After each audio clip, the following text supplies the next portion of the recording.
Throughout this documentary, we will provide you of a series of events that will enlighten you and inform you of what our current military members are going through and have been through.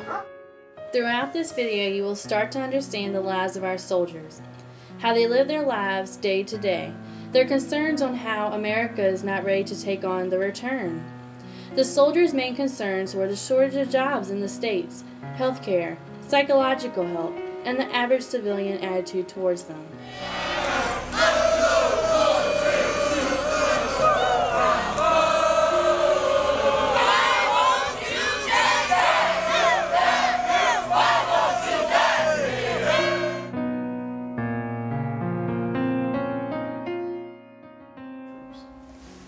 What do you think of the U.S. media coverage of the Iraq War?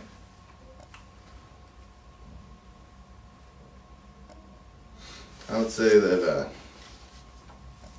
it was pretty, at times, one-sided and didn't cover the whole story. It just kind of be whatever the headline was or whatever, whatever the fad was, they would go with that story. When people stop and thank you for your service, are you uncomfortable?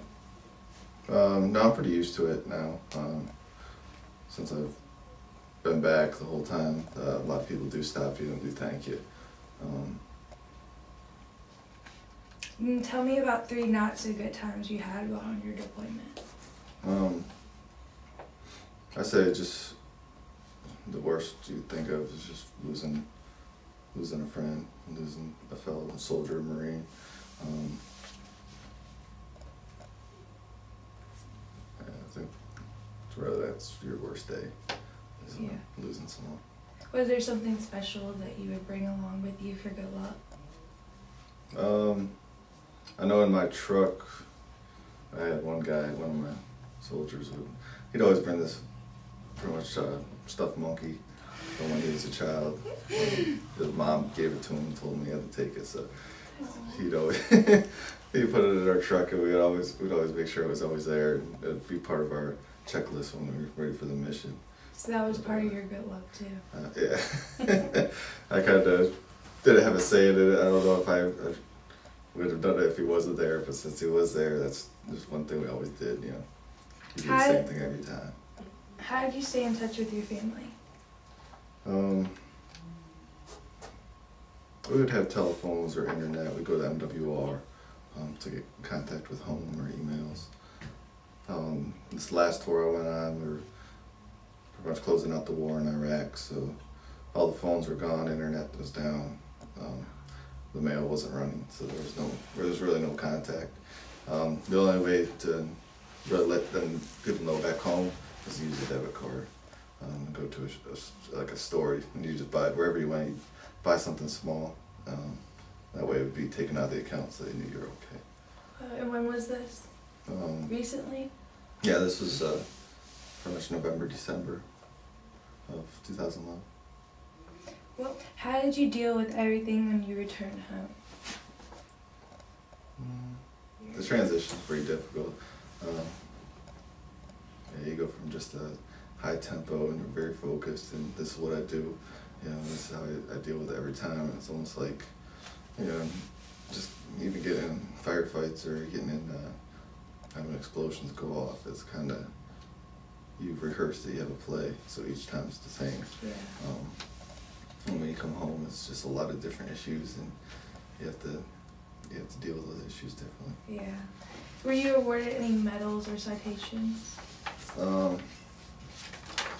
Yes, sure. This last one I received the Bronze Star. How did you get that? It was for being, I was assistant convoy commander. Basically, it was my 3rd tour. We had ran so many missions, and that's how I received it. What do you feel that the U.S. can do to help you transfer back to civilian life that they are not currently doing?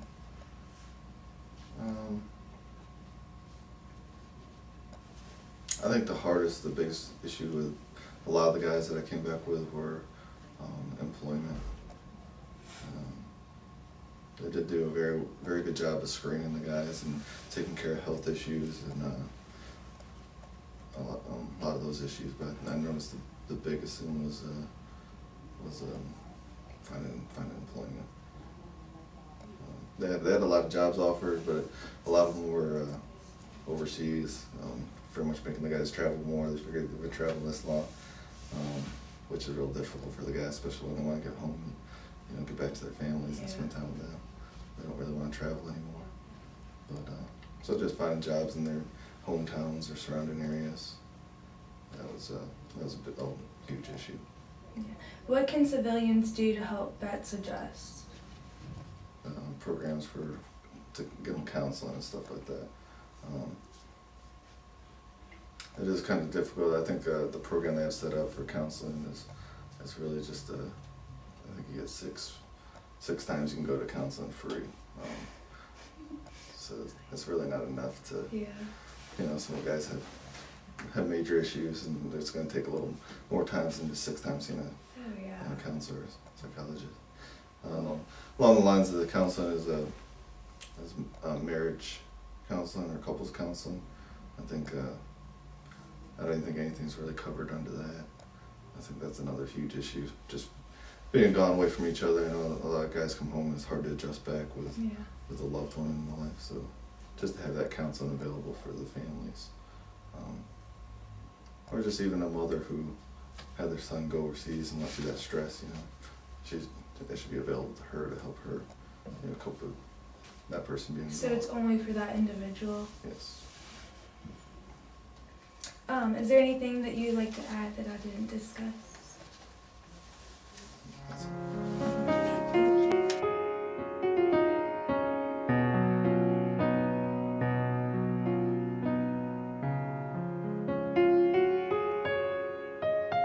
I became really good friends with one of the little kids. He was probably 12 years old. And whenever we would go out on patrol during the day, he would tell us if they planted any IEDs. What's IEDs? An improvised explosive device. It's like a roadside bomb or a pressure plate. So he gave you the sources? Oh yeah, he gave us information. He tipped us off. Really? Which was pretty risky because they would have killed him if they found out. So. And it was a little kid? Yeah, he was probably 12 years old. Alright, when people stop and thank you for your service, are you uncomfortable? I wouldn't say uncomfortable, but I don't really know what they're thanking me for still. It's kind of just a job. Yeah, so do you wish that they would stop? Yeah, because I don't really feel like I did anything special. It makes me, I can probably speak on the behalf of most Marines that it kind of makes them feel guilty. Guilty? Yeah. Why?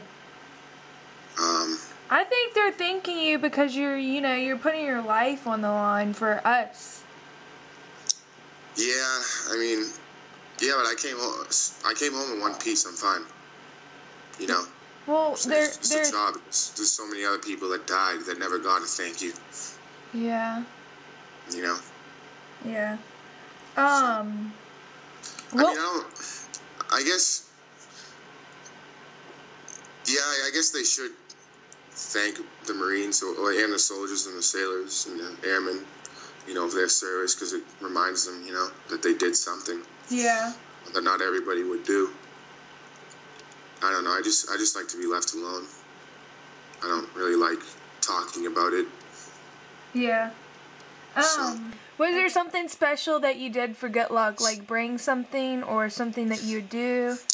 Yeah, I'm actually wearing it. It's my uncle's a minister, and he gave me a St. Michael necklace. Aww. So you wear that every day? Yeah, I kissed it before every patrol, which was every day, so it's pretty beat up. Actually, it's almost destroyed, but I don't care. I'll wear it until it breaks. Yeah. And then wear it some more. So we went down to San Diego, and we lived it up. I bet. But when I got home back to my family and my house, it was different. It was different?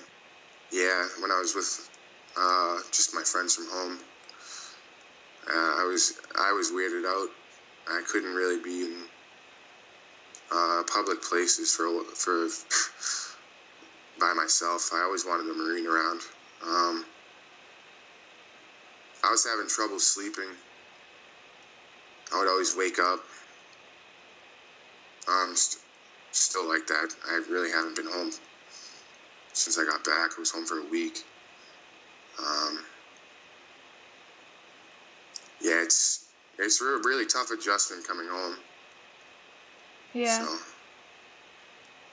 So, but you calm down. You know, I've already calmed down a lot. So. Yeah.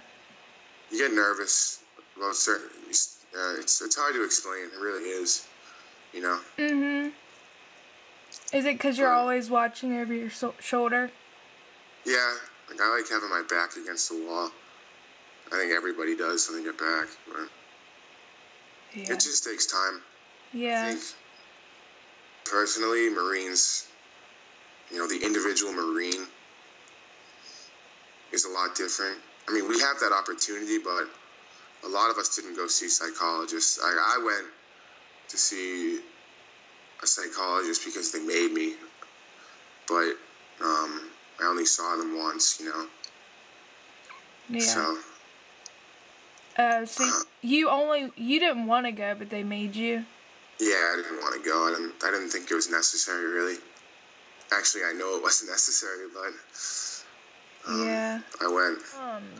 What can civilians do to help vets adjust? I don't know if they can do anything, honestly. Yeah. I don't know.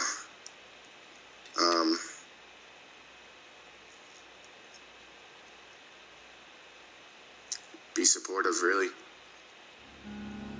Now is it starting to sink in? There is more to being an American soldier than you think.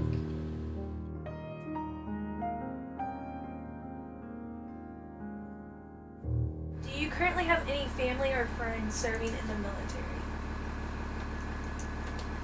No family, and of course I have a lot of friends that come and go through the work I'm doing here on the side. Alrighty. What and how do you feel about the war? The war's a necessity. I mean,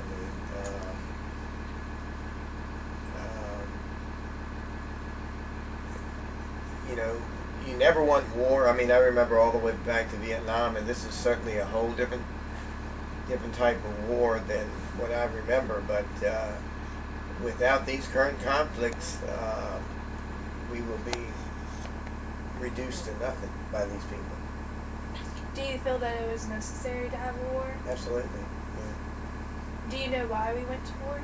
Oh yeah, because of the Taliban movement that was in effect at that time, trying to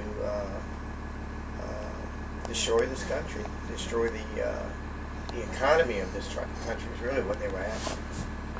What are your feelings on how the government is spending our money on the war? I don't see where they're wasting any by any means. It costs a lot of money to fight these wars. Now, I don't know a whole lot about once they get over there, how long they have to stay or how long it takes to secure a certain area, but it costs a lot of money per day. But the initial investment to get to that point to be able to fight a war is costly. It costs a lot of money, and that's what we do. We keep them current with all the current standards of ways of fighting war. It takes a lot of money. Yep. How do you feel President Bush handled 9/11? He did the right thing. He did the right thing. I mean, you had to. You just sat back and waited. Then they got the Pentagon even worse than what they got, and then they got the White House also. So, yeah. No, he did the right thing. How has 9/11 affected you and your family? It's affected everyone. I mean, even down to going into an airport. You know, I fly occasionally from place to place and go through extreme searches and can't carry certain items on the plane anymore. I mean, it's affected us that way. On the holidays, I stay out of shopping malls, any large crowds. Just if I can do it somewhere else, a precautionary measure, I do it rather than to go to the big crowd. So it's affected you personally. Mm-hmm. Do you think that it impacted your lifestyle in any way? Not the day-to-day lifestyle, no. Just special events, and certainly sometimes when I go on military reservations and I'm not familiar with them, I'm really cautious of the people I see. The way people look at you, stuff like that. You're aware of it more now than I was ever. Do you feel that the war has affected our economy? Oh, yes. And how so? The money's gone. The money that they're spending, and the cost of what it, just the bottom line cost of what it takes to supply the goods and equipment and men and benefits and everything that goes along with the war. It's drains on the economy, and certainly we paid a price. Mm-hmm. What are your feelings about the troops coming home? My personal feelings are that and I agree with the government, and they're being treated a whole lot better than us guys that were out there and came back from Vietnam, or even the kids that you knew you went to school with that went to Vietnam. When you came back from the war there, you were more or less just oh, he's back from, you know, service or whatever. But now there are a lot of benefits being put in place by the government and incentives for these guys to put a lot of this war behind them and continue on with their life, married or in business or working for someone else. There's a lot of incentives out there to get these guys back into the general population, and they need it. They need it. Do you feel that the U.S. was prepared for all of our soldiers to return home? Yeah, I think so. Monetarily and the acceptance of it back into the families and so forth, yeah.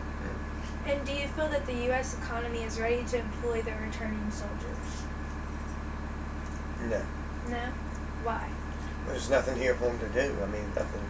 Well, the civilians that are here, there's not a lot for them to do. But the government has stepped up, and likewise, not like it was with the other conflicts that we had other than the Middle East, they are giving incentives, not money, but incentives and designations to these veterans to go out and go in business, create jobs, and the government will cater to them before they will you or I. Disabled veterans and so forth, they haven't made for the next 40 years if they utilize this system that the government's put in place. You mean the current vets that came in? Current vets coming back in from the Iraqi and the Middle East crisis, yeah. Do you feel like the U.S. government is prepared for the cost to support our troops in their transition back home, like healthcare, counseling, housing? No. No? No. Explain. Again, see, it's the money. The money controls it all, and the money went to fighting the war, and it's a whole lot of things associated with it. We sold America out when we got rid of our jobs and sent them overseas. We import everything with no tap on it at all. And so we leave a lot of money behind overseas, and that has affected the economy on the civilian side of it. On the military side of it, you have the same thing. The government can't afford to keep giving money out, just making money and handing it out. It has to have a purpose there to generate this revenue to be able to give it out. And right now they're not doing that. Now I don't see any plan at all for them to do it. Yeah. The only way to combat any of this problem is to bring industry back into this country. In what way do you feel like you can help our returning troops? Well, you know, there's so much you can do, but as we do every day, and I tell all the people that work for me, and even whether past or present, you see a uniform, you tell them good morning, soldier, or good afternoon, soldier, and welcome home, or you're doing a good job. Every now and then, you suggest if you see them in a restaurant, we buy them a meal, and show that you appreciate what they're doing. It's a very little tiny bit to pay that you can give back to these guys that are protecting you. Very little bit. But that's about all you can do.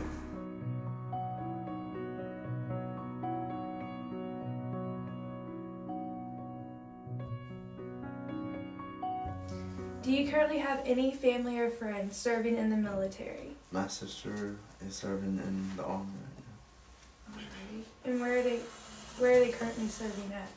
Well, she was in Korea, but now she's in Texas.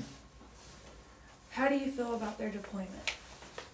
Well, it was hard at first for her being gone because she had to go through basic and everything. Then I got to see her for like a week, and then she got deployed to Korea for 2.5 years, and I didn't get to see her. And that was kind of hard, not seeing her. Yeah. What and how do you feel about the war? I think it's necessary because, they attacked us and we had to defend ourselves so we wouldn't look weak. So, it's a good thing that we defended ourselves and just not, sit back and do nothing. So you think that it was necessary? Yes, in a way, yes. But in a way, no. Doesn't matter. Yeah. Do you know why we went to war? Because of 9/11. How has 9/11 affected you and your family?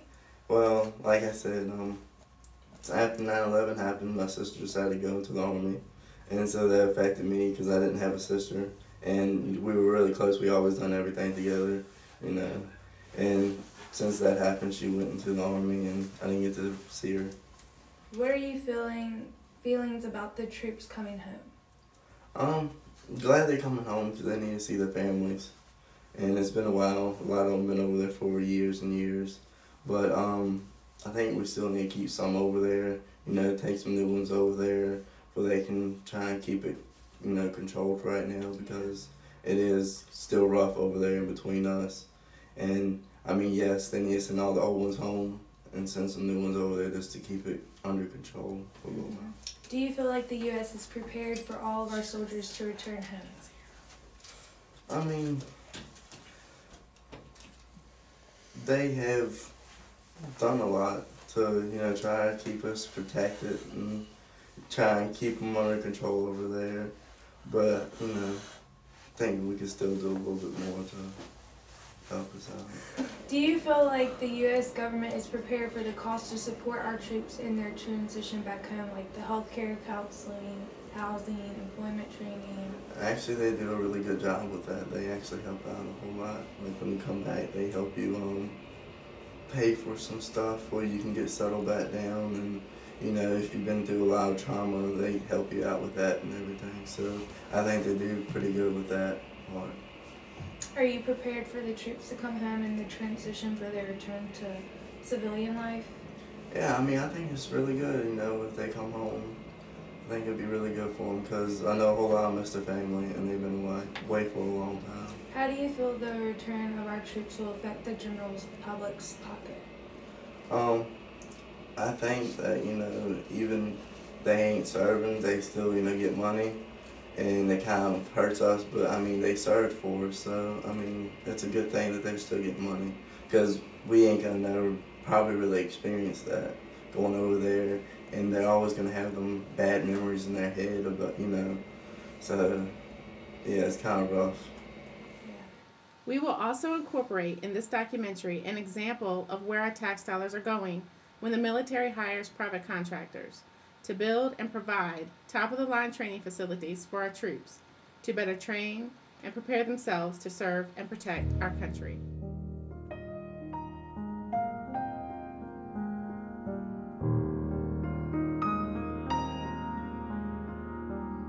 We are certified by the government to work for them. I guess you have to go get certified and accepted to do work for them.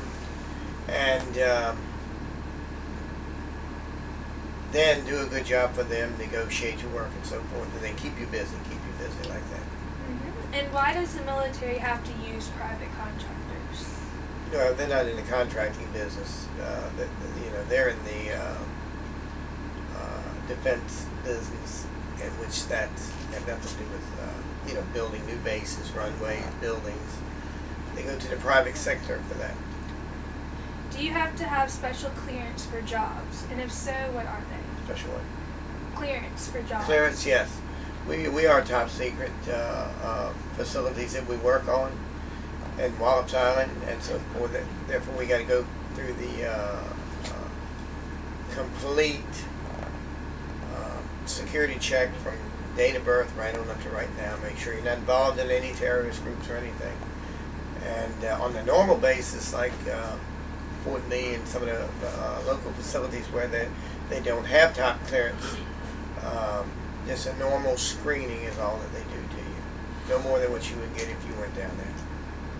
And what kind of contracting do you do? Anything that's got to do with construction. Anything from elevators to runways to new buildings. Alrighty. What are some of the jobs that you have done and are currently doing? We're now working at Fort Lee, Fort Norfolk, Fort Monroe, working up at Wallops Island for the Navy, for NASA, and for NOAA. Alright. Are the jobs you do only located in the U.S.? No. We're part of a $1.2 billion contract out of Texas with the U.S. Air Force. Currently, we didn't do but one job over there, and there was too much security and too much risk for the employees to continue to accept any jobs over there. But still, the work is available if we wanted to go and do it. Yeah. Did business pick up after 9/11? Absolutely. 150%. Alrighty. How long do the jobs last? Anywhere from 90 days to 4 years, 5 years. What has been the most you have gotten paid for a project? I did the soldier support building in the JAG headquarters at Fort Lee, $52 million. Woo.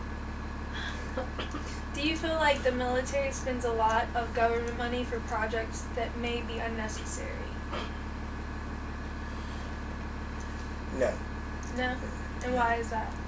Well, I mean, it's part of defense, and defense requires a lot of training, and that's mostly what they do. Schools have been in-field training, so it takes a lot of money to get to where they can stay on top of our defense for us.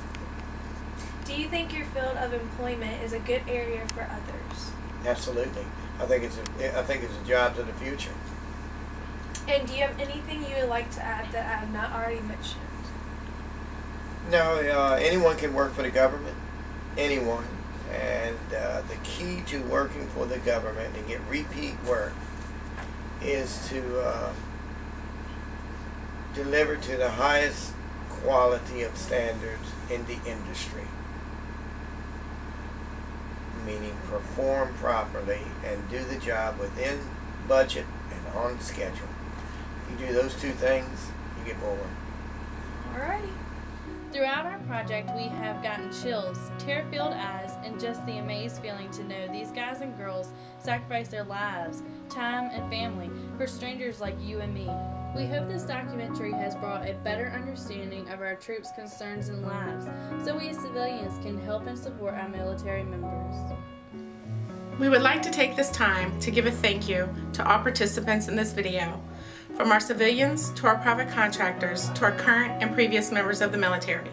We would like to give a special thank you to Louis Donito for his countless hours and participation in allowing us access to the military base. Thank you. Thank you.